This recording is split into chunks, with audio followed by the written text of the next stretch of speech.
It's not the most earth-shattering story, but it is getting a lot of attention. Creepy clowns are popping up all over the country, including several in Massachusetts, prompting school closures and warnings from law enforcement. But is the media propelling the panic?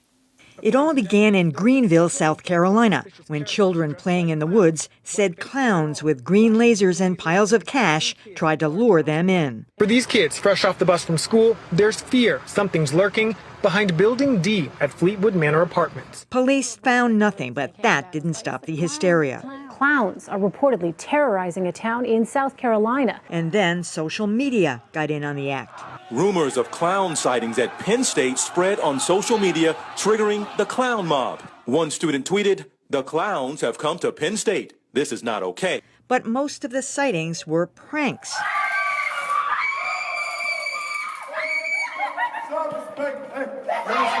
In fact, a whole series of these pranks are circling the internet. And police say they have to take the incident seriously. In our line of work, you only have to be wrong once. The question is, does the media have to take it seriously? This clown sighting outside a supermarket in Agawam had reporters breathless.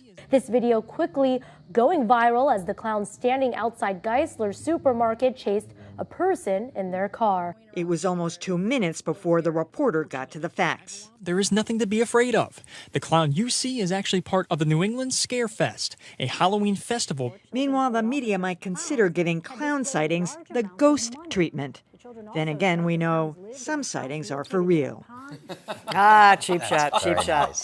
Nice. So Slate magazine did a lot of work for me, and they went back and they did a compilation of all the various clown sightings. They come in groups, usually in waves every 2 or 3 years. And there have been 13 of these waves that have swept across the country, 13 since 1981. And the very first one was right here in Brookline, Massachusetts. I remember it well because I was working for Channel 5, and it was a black van with clowns driving around, and they were trying to sweep children into the van. Of course, no one has ever been arrested. The only people who have ever even been picked up were teenagers who were caught putting on masks and clown costumes trying to scare little kids, but there's never been anybody picked up for assaulting a child. So do we have any evidence in the current clown fever of 2016 of one of these clowns actually assaulting someone, grabbing a child and pulling them off? They've just been sort of seen lurking? Nothing. All right, then here to your call of pulling back a little bit on the part of the media. There's certain areas where we don't report ghost sightings, do we? I mean, there's a lot of people who believe they see ghosts. Just saying. I'll be all over that one too. Okay. I hate clowns. No one likes clowns. Yeah. It really feels like an August type of story when there's nothing else to report. Started in August. Well, there you go. But I guess August is mainly reserved for shark sightings. I mean, what's kind of unfortunate about this is that law enforcement does have to gear up and investigate every one of these on the off chance that one of them might actually be a threat. But I agree. I mean, law enforcement's got to do what they've got to do. But the more you report them, the more they're going to be. But we don't have to keep reporting this unless there's an actual sighting. I mean, there was this idiot today who had on a mask. He was following his son's bus in a clown mask, and the kids on the bus were scared, but it was like the father of one of the kids. Did he think that was a riot? His son must be very proud. Yeah, exactly.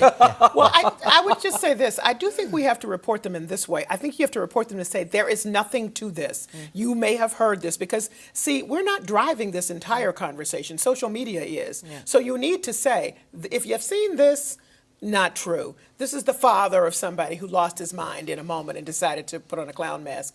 Here's the other thing. This is going to really be a story. When that person sitting next to that clown on the bench turns around and beats the hell out of him, now that's a story. Yeah, that's true. Because that is not. This is not going to go very well. That's going to happen. I know. Yeah, That's what I'm saying. And, so And you're no wasting, jury would convict. you're wasting the police's time over this stuff. This is not. I do think that the media can't not report it when it reaches this stage where there's some public hysteria. It's like this is the next iteration of the Pokemon thing, but you don't report it every day.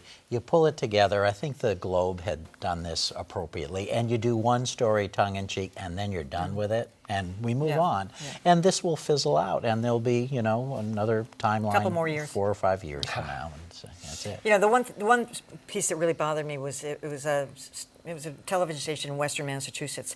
They went and interviewed all the people in that grocery store. One woman said she was terrified for her younger sister. She was in her mid, she had teenagers in her family. I was so scared for them. And they waited 2 minutes to tell you that the whole thing was. No, really? Wait, this is the guy who was giving away free hugs and chased after and was part of free the hugs. Fright Factory or whatever? Yeah, that was it. Oh, see, that's just incendiary. I mean, that's like She's- crying They fire should have said in a crowded in movie the theater. beginning, it's nothing, but here's what happened.